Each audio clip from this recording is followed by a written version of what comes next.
So our Phenom X4 is getting ready to go into retirement or just put it away. I do like to save these old motherboards. I have found a lot lately that they're still selling pretty decent on eBay. People still have a high demand for them, whether it's the collector's item or hard to find, or they just want to keep the system for some odd reasons. I know the EVGA, the Enforce ones, they're the 780s. Those are still going for like $100. I've seen them sell for $200. I don't know what the value of this is. I don't even know if I would sell it, but still, I do like to keep some of these motherboards around just to have them. So one thing I enjoy most is kind of weird, but I kind of like separating the CPUs. And here's why.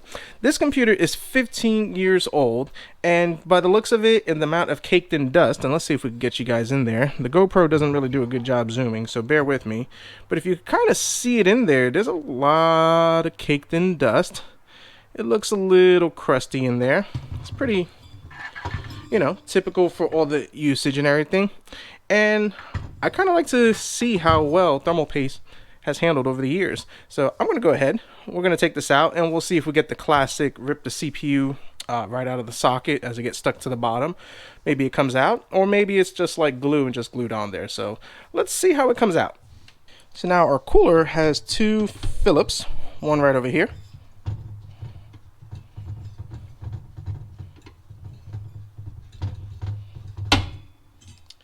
And one right over here.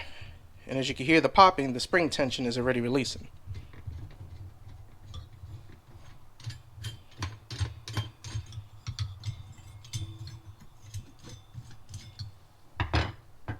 Alright, let's go ahead and pop it off. Alright, everything's loosened up. And let's see if we can take this out.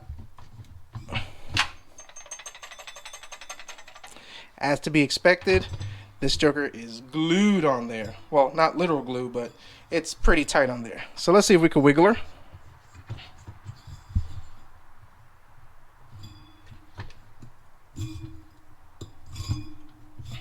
Just rock it back and forth. And of course, CPU included.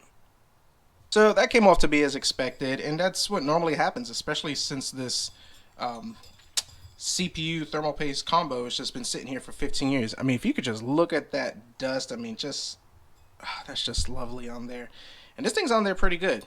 And honestly, there are safer ways to do this, but I'm not too concerned on this. But as you can see, just me kind of being a little reckless with this, we did get some pins that were bent, which is fine. We could fix those and get that easy. So now let's see if we could try to twist this back and forth.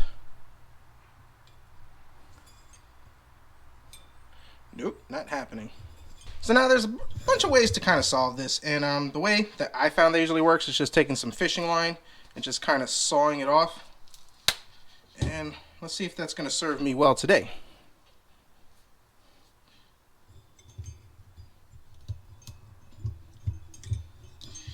And what you're pretty much doing is it's just chiseling the thermal paste, and it's actually getting in there. Maybe, probably not. Key is to make sure that you get it right underneath. I'm stuck on the actual CPU, so let's see if we can get it right in there. There we go. We need to get that right there.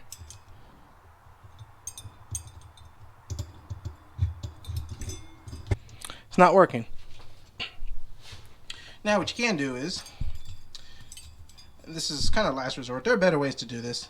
You could kind of take a flathead screwdriver and just get into the edge right over here and try to see if that will work. And as you can see, that worked great. Now let's take a look at this thermal paste, and wow, just whew. I mean, this stuff is like plaster. If you guys look at this, this is like plaster. That's pretty awesome.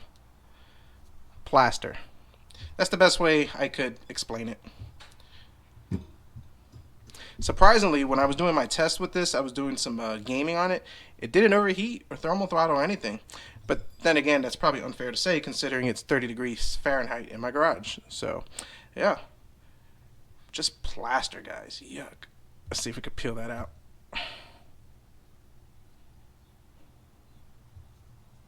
And then it just disintegrates. Yep, plaster is the best way to describe this. It's crazy how this stuff is, I mean, just plaster. if you look at it, I kind of got it in my fingernail. Let's see if we can put it right over here. Yeah, just plaster. And as you can see in the heatsink, kind of the same way. Looked like it mostly had good contact for when it was mounted on.